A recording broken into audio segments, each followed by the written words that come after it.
Everyone, कैसे हैं आप सब। उम्मीद आप सब अच्छे होंगे। इस वीडियो में हम बात करेंगे BEL भारत इलेक्ट्रॉनिक स्टॉक के बारे में। यहाँ पर हम देख पा रहे हैं कि ये स्टॉक अपने आप को काफ़ी करेक्ट कर चुका है और करेक्शन के बाद अब हमें 3 दिन तक लगातार इसमें रैली कैंडल यानी कि उछाल देखने को मिल रहा है।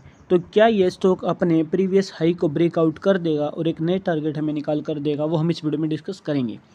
सिंपल टेक्निकल एनालिसिस करेंगे क्योंकि ये फंडामेंटल आप इस स्टॉक के जानते हैं। अगर नहीं जानते हैं तो मैं इसके ऊपर एक सेपरेट वीडियो बना दूंगा, तो आप मेरे चैनल को सब्सक्राइब कर लें और आपको वो वीडियो मिल जाएगी, जिसके बाद आप इस स्टॉक का फंडामेंटल भी जान पाएंगे।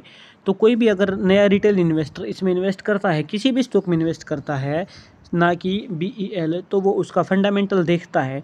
फंडामेंटल देखने के बाद सिर्फ फंडामेंटल एनालिसिस के बेस पे अगर आप किसी स्टॉक में इन्वेस्ट करते हैं तो वो आपकी लॉन्ग टर्म इन्वेस्टमेंट होती है और वैसे टाइम पर आप उसमें पैसा डालकर छोड़ देते हैं 5 साल या 10 साल के लिए। ये एक सिंपल थ्योरी है, ये एक आम इंसान की सोच है, रिटेल इन्वेस्टर की सोच है, अगर वो किसी भी स्टॉक का फंडामेंटल पढ़ के उसमें इन्वेस्ट करता है तो।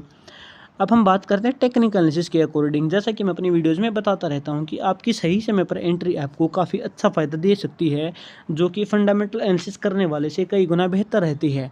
तो यहाँ पर अगर हम बात करें तो क्या अभी इस स्टॉक में इन्वेस्ट करना चाहिए, तो यहाँ पर आप देखोगे तो काफ़ी बड़ा डिफरेंस नहीं है इस स्टॉक की रिट्रेसमेंट के बाद और एक ऑल टाइम हाई के बीच में।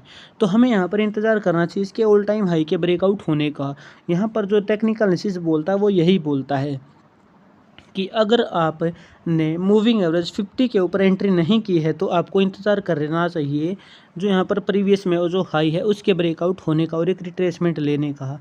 आप एकदम हाई पे भी एंट्री करते हैं तो आपको यहाँ पर एक स्टॉप लॉस के साथ एंट्री करने के डिसीजंस आपको अपने रखने चाहिए। जैसा कि आप यहाँ पर प्रीवियस मार्केट में भी देख सकते हैं कि जो मूविंग एवरेज 50 है वीकली टाइम फ्रेम के अकॉर्डिंग पिछले 50 वीक की एवरेज ये बताती है कि प्राइस अगर उसके ऊपर आ रहा है तो वहाँ पर नए बायर्स एक्टिवेट होने की पॉसिबिलिटी ज़्यादा है। ठीक है, इस स्टॉक ने अपने इन्वेस्टर को मल्टीपैगर रिटर्न दिए हैं। अगर आप लॉन्ग टर्म के लिए इन्वेस्टमेंट करना चाहते हैं जो कि 5 साल या 10 साल है, तो आप कभी भी किसी भी समय पर एंट्री कर सकते हैं। आपको बस स्टॉक के फंडामेंटल्स पता होने चाहिए कि कंपनी अच्छा परफॉर्मेंस कर रही है या नहीं कर रही है।